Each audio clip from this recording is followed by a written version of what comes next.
Okay, student, you welcome to online class of DBS Inter College. Here the class 6 science lesson 8 habitat and adaptation.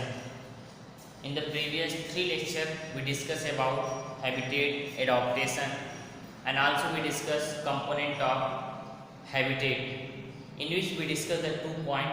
One are the biotic, second are the abiotic. Okay, biotic component in which we discuss about properly human being, plant, or you can say also animal and plant. Okay, but in abiotic component we discuss the air, light, water and temperature, in which in the previous video we discussed about properly light and air. Okay, only partially we discussed about the water, but in this video we properly discuss about the water and temperature.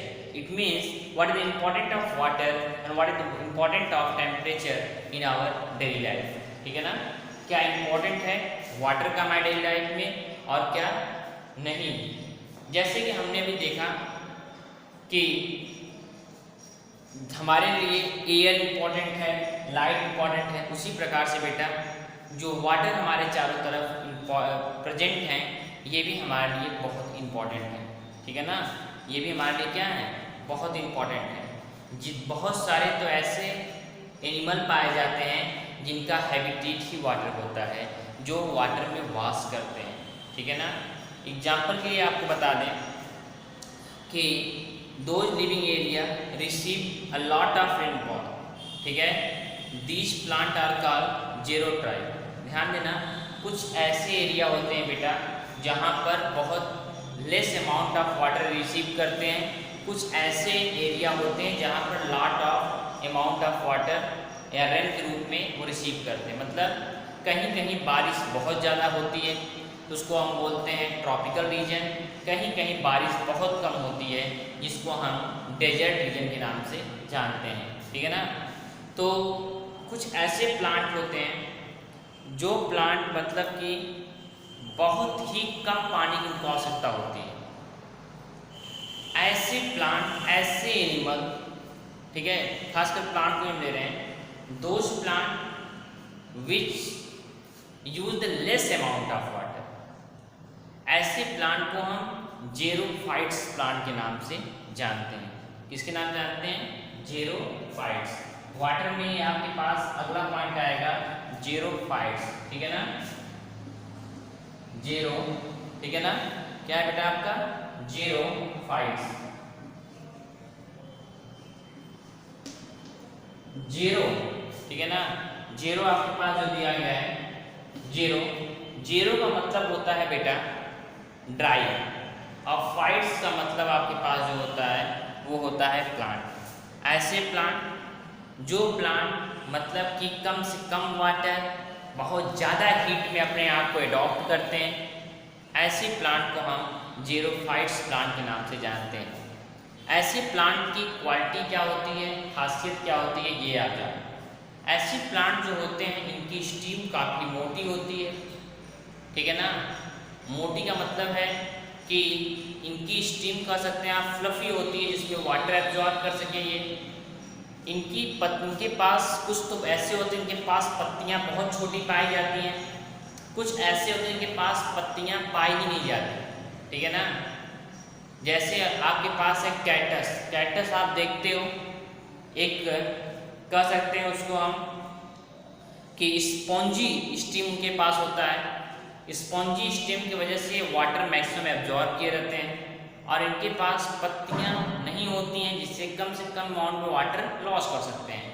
क्योंकि हम जानते हैं कि water जो loss करते हैं ये कहाँ से लॉस करते हैं, ये पत्तियों से ही लॉस करते हैं ट्रांसपायरेशन के दौरान. जब पत्तियां कम रहेंगी, छोटी रहेंगी, तो कम से कम वाटर ये लॉस करेंगे. ठीक है ना, बबूल है, कीकर है, ये सब ऐसे प्लांट हैं जिन प्लांटों की जड़ें काफ़ी लंबी होती हैं, जिससे वो पानी के स्रोत के पास पहुंच सकें. दूसरा पॉइंट, ये कम से कम वाटर लॉस करते हैं और ये मैक्सिमम हीट को झेल सकते हैं.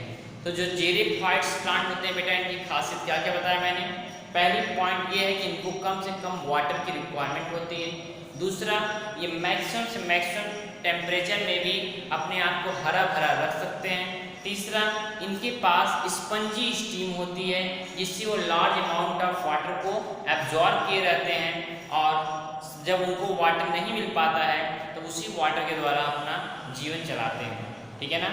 ऐसे प्लांट को जेरोफाइट्स प्लांट के नाम से हम जानते हैं। ओके स्टूडेंट, नेक्स्ट पॉइंट आपके पास जो आएगा वो क्या रहेगा आप जान लीजिए। अब आप बात आएगी आपके पास एनिमल की। एनिमल कौन कौन से होते हैं? देखिए, कैमल एक सबसे स्पेशल एनिमल माना गया है। हाँ, ऐसे एडॉप्टेशन में रहने के लिए जहाँ पर हीट काफ़ी ज़्यादा हो और वाटर की मात्रा काफ़ी कम हो। ठीक है। इसके पास क्या क्या खासियत होती है जान लीजिए। इसके पास लंबे लंबे पैर होते हैं जिससे कि बालू का हीट इसके बॉडी के ऊपर कम प्रभाव डाल सके। ठीक है ना। दूसरा पॉइंट, इसके पास जो होता है वो फ्लैटेड फीट होता है, गद्दीदार पैर होते हैं जिससे बालू का हीट इसके बॉडी, इसके पैर जलता है उसका वो, लेकिन उसमें ब्लड की बहुत कमी होती है जिसकी वजह से इनको बहुत ज़्यादा पता नहीं चलता है और ये बड़े आसानी से बालू में डोलते रहते हैं। ठीक है, चलते रहते हैं। दूसरा पॉइंट आपके पास बता दें कि इनके पास हम पाया जाता है, जो बोलते हैं कूबड़। क्या पाया जाता है? हम पाया जाता है। हम में क्या करते हैं? भोजन को स्टोर करते हैं।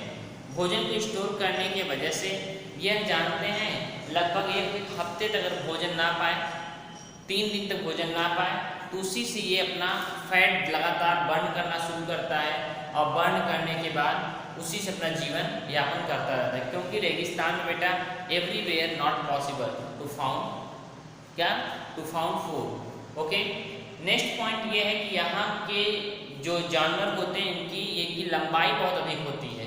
लंबाई इसलिए अधिक होती है ऊँट की क्योंकि यहाँ के जो पौधे होते हैं उनकी पत्तियाँ बहुत ऊपर तक होती हैं, तो उसको खाने के लिए इसको क्या रिक्वायरमेंट करनी पड़ेगी? इसको रिक्वायरमेंट होनी पड़ेगी लंबी गर्दन की। ठीक है ना। तो इस प्रकार से दूसरा, इनके पास यूरिन बहुत कम से कम ये रिड्यूस करते हैं। सेकेंड पॉइंट ये है कि ये बहुत कम से कम फील कर पाते हैं हार्ट को भी। ठीक है, और जैसे ही हार्ट को फील करेंगे वैसे ही क्या करते हैं, लगातार स्वेट रिलीज करना शुरू कर देंगे। ठीक है, तो ये तो आपके पास जो भी एनिमल ऐसे हैं जो मतलब कि जेरोफाइट्स एरिया में रहते हैं, यहाँ पर सूखा एरिया है, तो ऐसे एरिया में रहने की वजह से इनका एडॉप्टेशन सेम उसी प्रकार से होता है। ठीक है ना। क्या क्या क्वालिटी बताई कैमल आपको? पहला, लंबा पैर जिससे उनको हीट से बचा सके बालू को। गद्दीदार पैर, फ्लैटेड फीट जिससे कि बालू में पैर टच करने के बाद वो उनका पैर जले ना। तीसरा, लगातार एक्सरसाइज करने की वजह से उछल उछल के उनकी गर्दन काफ़ी लंबी हो जाती है और उसी प्रकार से लगातार जनरेशन उनका चला आ रहा है। तीसरा, जैसे उनकी बॉडी टेम्परेचर महसूस करती है तो मैक्सिमम वो स्वेट रिलीज करती है। ठीक है ना। और इनके बॉडी में यूरिन बहुत कम से कम ये लॉस करते हैं। ठीक है ना। यूरिन की मात्रा बहुत कम से कम रिलीज होती है, मतलब टॉयलेट कम करते हैं ये लोग और मैक्सिमम जो अपना यूरिन निकालते हैं वे स्वेट द्वारा निकालते हैं, क्योंकि स्वेट निकालने से क्या होता है, हमारे बॉडी का टेम्परेचर मेंटेन रहता है। ओके स्टूडेंट, सेकेंड पॉइंट आपके पास आ गया, ये तो क्लियर हो गया आपका। ठीक है, तो जो भी जहाँ पर आता है उनके लिए उनके पास एक स्पेशल प्रॉपर्टीज होती है जिसकी वजह से वहाँ पर वो एडॉप्ट करते हैं। अगला पॉइंट आपके पास वाटर में आएगा जिसको बोलते हैं हम हाइड्रोफाइट्स बोलते हैं। ठीक है ना। अब तो आपके पास जो आएगा उसको बोलते हैं हम हाइड्रोफाइट्स। ठीक है, हाइड्रोफाइट्स बोलते हैं। हाइड्रोफाइट्स क्या होता है बेटा? ऐसे एनिमल जो एनिमल वाटर में रहते हैं। जो एनिमल कहाँ रहते हैं? वाटर में। वाटर में रहने वाले एनिमल के पास एक खास क्वालिटी होती है, इनके पास गिल्स पाया जाता है।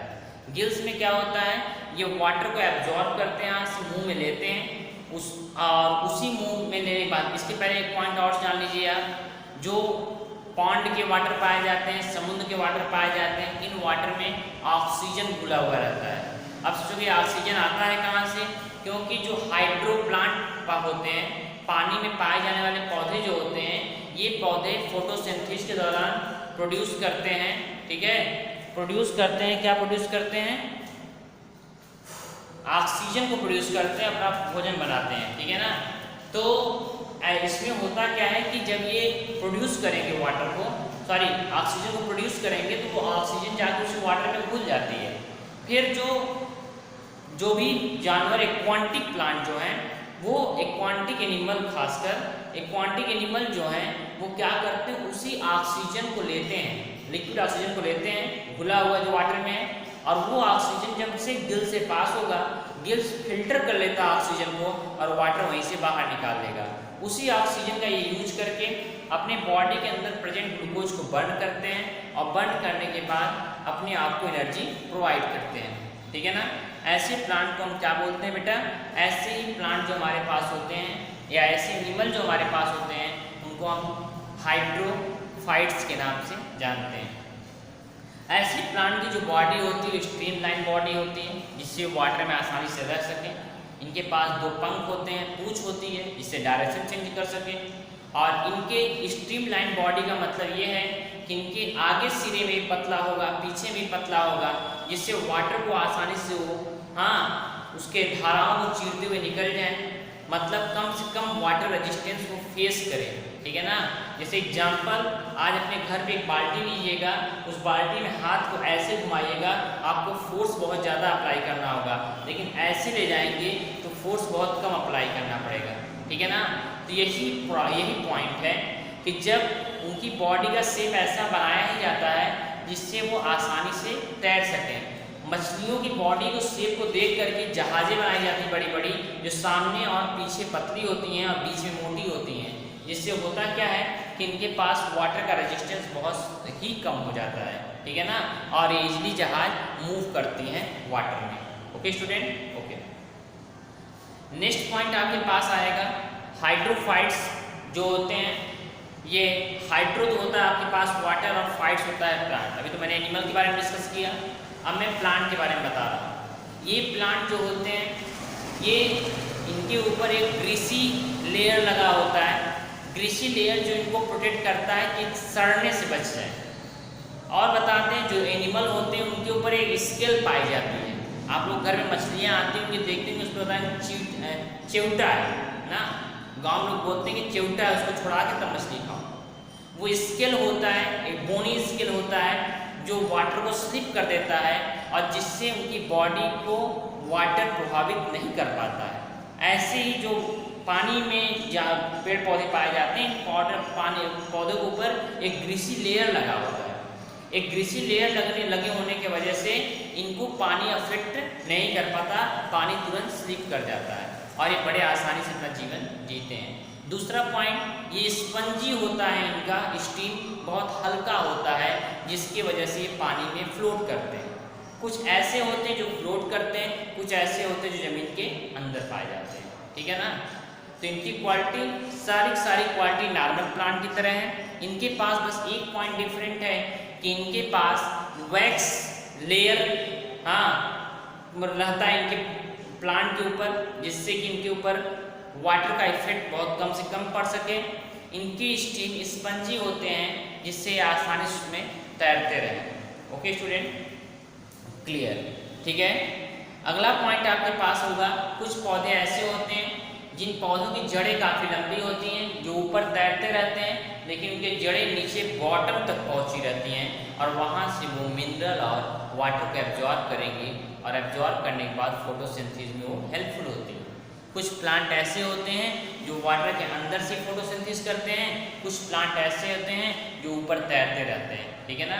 हाइड्रा का पौधा पानी के अंदर पाया जाता है, और उसके बाद कमल हुआ, ठीक है, सिंघाड़ा हुआ, कुछ और ऐसे पौधे हैं जो पानी के ऊपर पाया जाता है। सिंघाड़ा तो अंदर ही पाया जाता है, कमल हुआ, शंखपुष्पी हुआ, ये सब पानी के ऊपर फ्लोट करते रहते हैं। ओके स्टूडेंट, अब इतना आप पढ़ लीजिएगा, ये जानकारी आप लोगों को इतनी बहुत है।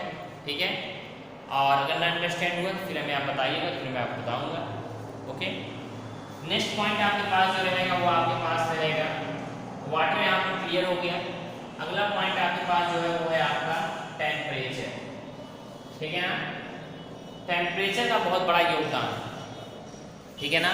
एडाप्टेशन में टेम्परेचर का योगदान बहुत बड़ा है। एक्चुअल में जो लेयर अर्थ है, अर्थ के अलग अलग लेयर पे, अलग अलग प्लेस पे अलग अलग टाइप का टेम्परेचर होता है। ठीक है ना। अलग अलग प्लेस पे क्या होता है, अलग अलग टाइप का टेम्परेचर पाया जाता है, ठीक है ना। जैसे आपको बता दें कि जो हमारे पास मतलब कि मैंने इसको डिस्कस कर दिया है प्रीवियस वीडियो में प्रॉपरली टेम्परेचर को, मैं थोड़ा सा बता दे रहा हूँ इसमें कि जैसे मैंने बताया था कि जो इक्वेटोरियल रीजन होंगे वहाँ पर टेम्परेचर काफ़ी हाई होगा और जो हमारे पास पोलर रीजन होंगे वहाँ का टेम्परेचर काफ़ी लो होगा। तो जहाँ पर हाई टेम्परेचर होता है वहाँ पर जो भी प्लांट या एनिमल पाए जाते हैं, खासकर मैं एनिमल की चर्चा करूँगा इसमें, एनिमल पाए जाते हैं उनके बॉडी पे बाल कम पाए जाएंगे, उनके चमड़े पतले होते हैं, ठीक है। और इसके बाद वो मैक्सिमम से मैक्सिमम स्वेट को रिलीज करते हैं, ठीक है। लेकिन अगर मैं बात करूँ कूलर रीजन की, तो कूलर रीजन के जो एनिमल होते हैं उनके पास बड़े बड़े बाल होते हैं, उनकी स्किन काफ़ी मोटी होती है, स्किन के नीचे एक मोटा सा फैट का लेयर होता है, वो फैट का लेयर अंदर का टेम्परेचर बाहर नहीं जाने देता और बाहर का टेम्परेचर अंदर नहीं जाने देता, जिससे वो एनिमल वहाँ पर बड़े आसानी से सर्वाइव कर सकते हैं, ठीक है ना। दूसरा पॉइंट हम इसमें एग्जांपल देते हैं आपको, कैमल इक्वेटोरियल रीजन का है और पोलार बियर जो कि कहाँ रीजन का है, जो कि पोलर रीजन का है, ठीक है ना। तो पोलार बियर के मैंने भी एनिमल के बारे में पूरा डिस्क्राइब किया है इसी वीडियो में। पोलार बियर के बारे में जान लीजिए, ये वाइट कलर का होता है जिससे इसको लोग जल्दी पहचान न सकें और ये आसानी से अपने दुश्मन को पकड़ भी सके, उसको खा सके, इसको हम बोलते हैं प्रे, ठीक है ना। एक प्रेडेटर होता है, एक प्रे होता है, ओके।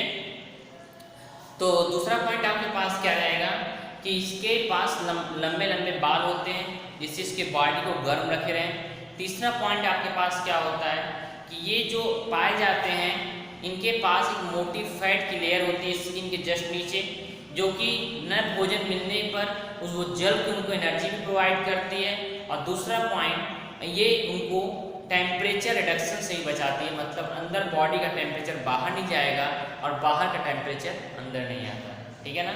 तो ये सभी एबायोटिक फैक्टर दो पार्ट में प्रॉपर्ली मैंने डिस्कस कर दिया, टेम्परेचर, वाटर, एयर और light, okay student. In the next video we discuss about adaptation related to their food. थोड़ा सा इस वीडियो में आप लोग जान लीजिए, जैसे घास को खाता है, ग्रास घास है ना, घास को कौन खाता है, ग्रासहोपर टिड्डा, टिड्डे कौन खाता है, मेढक, मेढक कौन खाता है, सांप, ठीक है ना।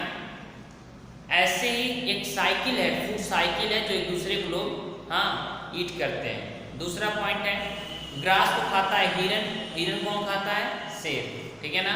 तीसरा पॉइंट है कि एल्गीज हैं, छोटे छोटे पेड़ पौधे, इनको खाता है मछलियाँ और इन मछलियों को खाते हैं बड़े बड़े मछली, ठीक है ना। तो ये तो आपके पास जो लास्ट रहेगा टॉपिक कल, उसमें मैं डिस्कस करूँगा आपका कि adaptation related to their food, okay student. So we discuss the next video, okay, that's all, thank you.